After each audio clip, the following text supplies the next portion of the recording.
भरधाव वेगात दुचाकी चालवून अनियंत्रित झाल्याने दुचाकी चालकाचा जागीच मृत्यू झाल्याची घटना शनिवारी 8 मे रोजी सायंकाळी 6:30 वाजण्याच्या दरम्यान खापा पारशिवनी महामार्गावर घडली।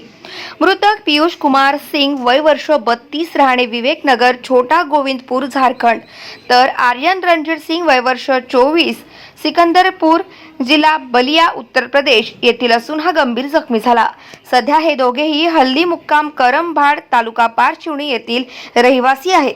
मिळालेल्या माहितीनुसार मृतक पीयूष हा भरधाव वेगाने दुचाकीने कोथुर्णा कडून कारभांड येथे जात असताना दुचाकी अनियंत्रित झाल्याने रोडवरील डिवायडरला जबर धडक बसली।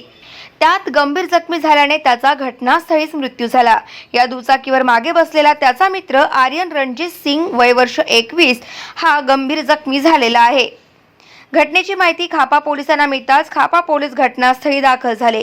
गंभीर जखमींना हितेश दादा बनसोड यांच्या रुग्णवाहिकेने प्राथमिक आरोग्य केंद्र सावनेर येथे नेण्यात आले असता येथील डॉक्टरांनी तपासून पीयूष कुमारला मृत घोषित केले।